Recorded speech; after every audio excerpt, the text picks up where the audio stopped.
एक कहानी ऐसी भी।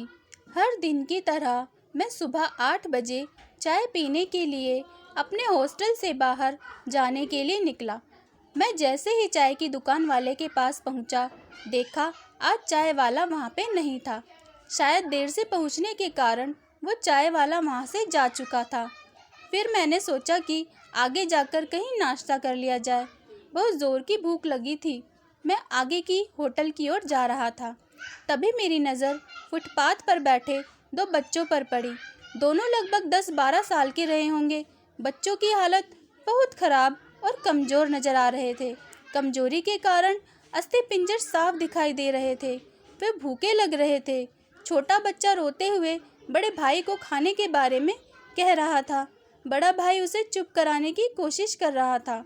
वो जानता था ना तो मेरे पास पैसे हैं, ना ही खाने के लिए भोजन जिससे मैं अपने भाई की भूख मिटा सकूं। वो भी लाचार बैठा भूख से पागल हुए जा रहा था। मैं अचानक रुक गया। दौड़ती भागती जिंदगी में एकदम से ठहर से गए। इन मासूम से बच्चों की ऐसी हालत को देख मेरा मन भर आया। इनकी भूख को देख मेरी भूख खत्म सी हो गई। सोचा इन्हें कुछ पैसे दे दिए जाएं। मैं उन्हें 10 रुपये देकर आगे बढ़ गया। जैसे ही मैं आगे की ओर बढ़ा, मेरे मन में एक विचार आया, कितना कंजूस हूँ मैं। 10 रुपये में क्या मिलेगा? चाय तक ढंग से नहीं मिलेगी। स्वयं पर शर्म आई, फिर वापस लौटा। मैंने मासूम से दिखने वाले बच्चों से कहा, कुछ खाओगे?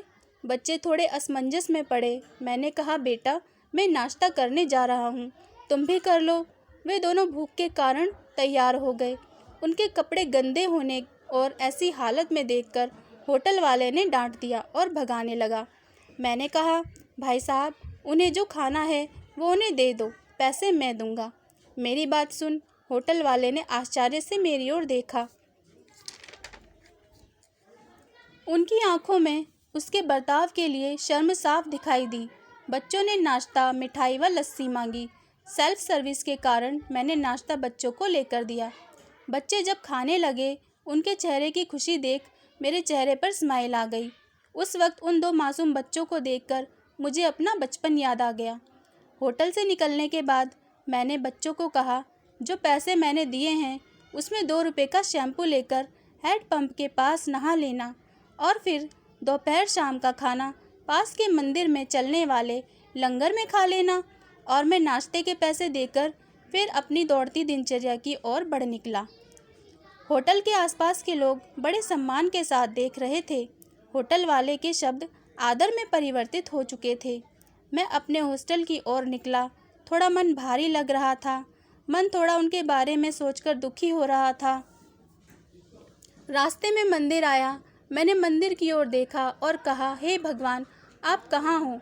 इन बच्चों की ये हालत, ये भूख, आप कैसे चुप बैठ सकते हो? दोस्तों, आज हमारे आसपास में न जाने कितने ऐसे लोग हैं जो गरीबी के कारण भूख से परेशान रहते हैं और ना ही उनके पास पहनने के लिए कपड़े होते हैं। जहाँ पर भी इस तरह के बच्चे आपको दिखें, आप उनकी मदद ज़रूर करें।